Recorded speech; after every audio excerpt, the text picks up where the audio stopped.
Alors, salut à tous dans cette nouvelle vidéo. Bien sûr, le petit voyageur pour les intimes, Sergio. Il fallait que je fasse cette vidéo. Alors, ça ne va pas, elle ne sera pas une très longue vidéo du tout. Mais avant de parler, je vous laisse vous imprégner de la chose et je reviens. Écoutez très bien. J'espère que vous allez tous bien. Je salue M. Sergio particulièrement pour son effort et sa bravoure, son dévouement à l'endroit de ses frères africains. Je salue également ses staffs qui font de leur mieux pour nous fournir les informations nécessaires aussi pour réaliser ce projet de voyage. Moi, c'est Ignace. Et effectivement, on m'a posé la question de savoir les pièces que j'avais fournies. Au fait, à l'ambassade, lors de l'interview, au total, ils m'ont posé 4 questions. Alors, de quoi est-ce qu'il s'agit? Dans ce groupe que j'ai créé récemment, ça ne fait même pas encore un mois, nous sommes près de 150 personnes dans ce groupe. Et voilà, jusqu'à présent, c'est un groupe ouvert. Je crois que WhatsApp, c'est maximum 250 personnes que nous pouvons prendre. Donc, jusqu'à présent, c'est encore ouvert où je ne suis pas actif à 100% parce que les obligations à gauche et à droite, les questions à gauche et à droite, c'est vraiment de tout et de rien. Mais particulièrement, vous savez, moi, c'est un petit voyageur ici aux États-Unis, je fais dans le trucking. Je suis chauffeur camionneur. Et à un certain moment, parce que je parle français, parce que je suis disponible et je me donne d'échanger, de partager mon quotidien dans le métier de chauffeur camionneur. Plusieurs, non seulement ici aux États-Unis, mais aussi en Afrique, aimeraient être dans le métier. Mais alors, pour être chauffeur camionneur, première des choses ici aux États-Unis, tu dois d'abord être là.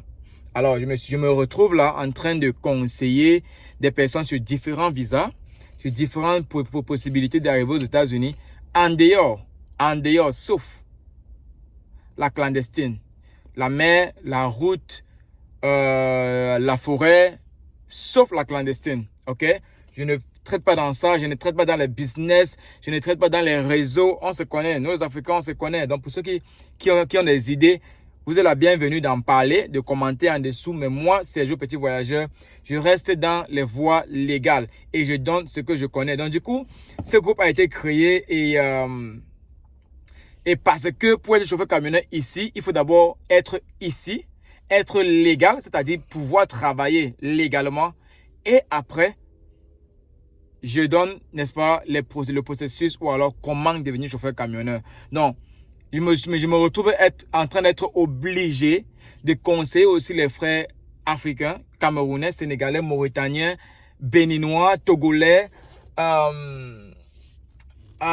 J'ai oublié quoi, les gars. Désolé encore. Donc, désolé parce que une fois, l'autre jour, j'ai listé les pays africains. Je n'ai pas listé la Mauritanie et un frère dans le groupe m'a dit Sergio, tu ne listes jamais la Mauritanie. Donc, du coup, oui, Ivoiriens, Maliens, tous les pays africains, nous sommes là mélangés. Et certains me disent, oui, il n'y a personne qui fait comme toi.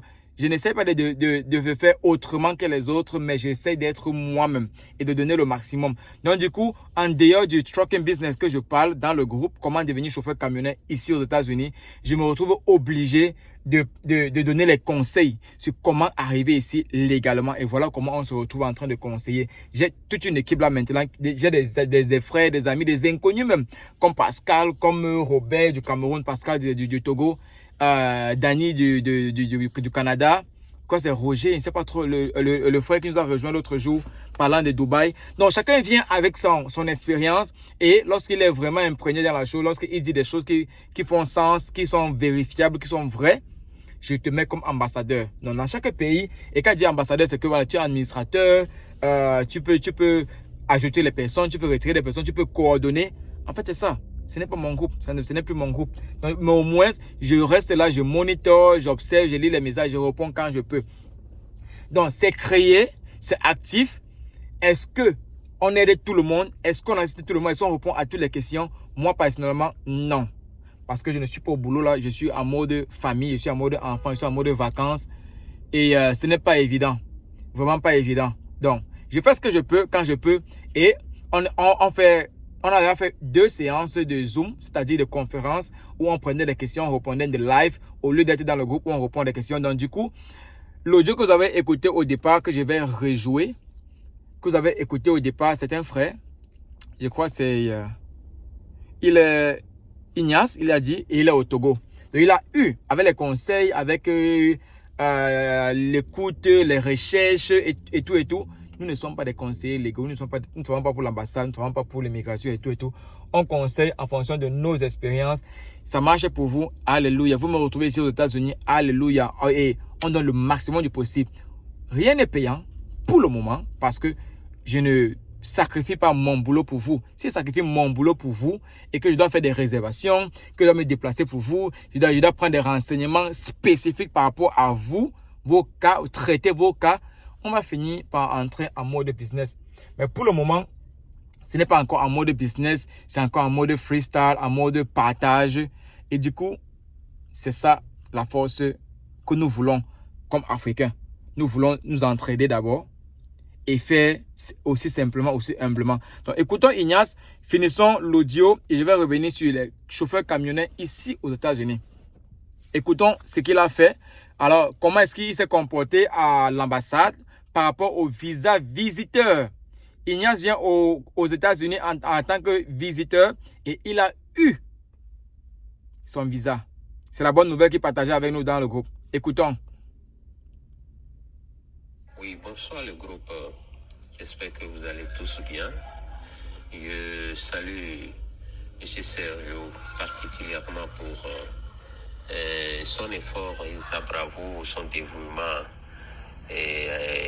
à l'endroit de ses frères africains. Je salue également ses staffs qui font de leur mieux pour nous fournir les informations nécessaires aussi pour réaliser ce projet de voyage. Moi, c'est Ignace. Et effectivement, on m'a posé la question de savoir les pièces que j'avais fournies. Au fait, à l'ambassade, lors de l'interview, au total, ils m'ont posé 4 questions. Et la première, c'est de savoir l'objectif de mon voyage, ce que je leur ai dit. Et la seconde question est de me demander si j'ai reçu une invitation. J'ai dit bien sûr oui. Et je leur ai présenté aussi la copie, quand bien même que cette invitation leur a été adressée en premier lieu. Et la troisième question, c'est de savoir ce que moi-même je fais dans la vie, ce que je leur ai expliqué brièvement. Et la quatrième question, c'est de savoir celui qui finance mon voyage. J'ai dit bien sûr que c'est moi. C'est également là que je leur ai présenté l'attestation et le relevé et mon relevé de compte. Mon attestation et mon relevé de compte, c'est ce que je leur ai présenté. Donc, c'est les 4 questions qu'ils m'ont posées et les documents que je leur ai adressés, quand bien même que je me suis apprêté avec tas d'autres documents, au cas où on m'aurait demandé davantage. Donc, voilà comment simplement, par la grâce de Dieu, on m'a dit que oui, que c'est approuvé de repasser dans 3 jours à 8 heures pour retirer donc mon passeport. Donc voilà comment les choses se sont déroulées à mon niveau. Et c'est ce que je tiens aussi à partager avec vous. Merci à tout le monde. Alors, Ignace a une situation particulière. Il vient dans le groupe, il a eu son visa et il a une situation particulière. Il doit... voilà, si vous voulez plus de détails par rapport à son dossier ou par rapport à votre dossier, rejoignez-nous dans le groupe. Si vous n'avez pas le numéro, le contact du groupe, le numéro du groupe, c'est le 443 plus 1 443 619 85 83 plus 1 443 619 85 83. Alors, ce sont les cas pareils que nous échangeons, que nous dialoguons, que nous conseillons à ceux-là qui veulent voyager. Ça, c'était le cas d'un visa visiteur. Et voilà, il a dit ce qui s'est passé dans son cas particulier. Et vous devez savoir les choses primordiales à faire, comment vous comporter, comment répondre aux questions, quels sont les documents à remettre. Mais tout, je dis bien, tout se retrouve sur le site de l'ambassade ou alors de l'immigration ou alors américains. Donc, nous n'inventons rien. Nous venons seulement nous rassurer que vous avez ceci, vous avez cela, vous avez appuyé ceci. Comment vous vous comportez, qu'est-ce que vous faites, qu'est-ce que vous ne faites pas. Nous vous accompagnons, nous ne vous apprenons rien du tout. Donc, si déjà vous ne faites pas votre travail, vos recherches, c'est peine perdue. Vous viendrez là en aventurier. Donc, si vous voulez voyager, faites vos recherches, préparez-vous et posez des questions concrètes qui ont besoin de solutions. Pas des questions, je veux venir aux États-Unis, je fais comment? Vous n'êtes pas prêt. Vraiment. Alors, il y a le frère Robert depuis le Cameroun qui a déposé un message dans le groupe. Voici les documents requis pour une demande de visa touristique B1, B2. Et il dit un passeport valide, une photo respectant les exigences pour un visa américain, la confirmation de la soumission du formulaire DS-160 et le code, le justificatif de paiement de tes frais, la page de confirmation de l'entretien programmé, une lettre détaillée qui décrit le motif de votre voyage, ou alors si vous avez une lettre, une invitation ou un sponsoring, la justification de vos moyens financiers pour voyager, document bancaire comme a dit Ignace tout à l'heure, vos liens avec votre pays d'origine, la preuve qui prouve que vous allez rentrer, mariage, business, école, entreprise, le lien qu'il prouve, alors ce qui va démontrer, comprendre que vous allez rentrer dans votre pays, très important.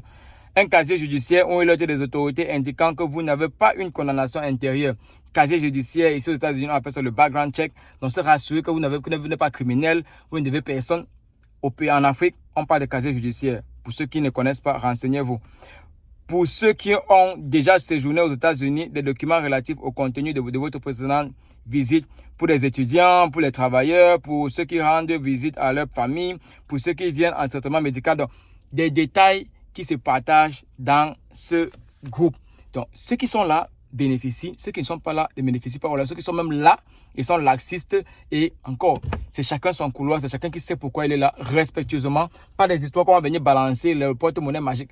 Vraiment les gars, c'est un groupe très riche et j'en suis très fier des partages. Je suis en retard de au moins 4 jours parce que je n'ai pas répondu à des messages et j'ai plein de messages à répondre.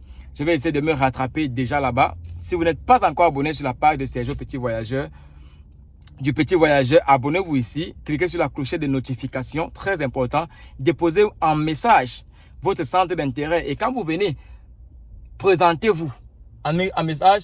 Présentez-vous votre prénom, minimum votre prénom, votre ville de résidence, votre pays de résidence et la raison pour laquelle vous joignez le groupe ou alors vous me contactez. Simplement, on vous ajoute et on dialogue.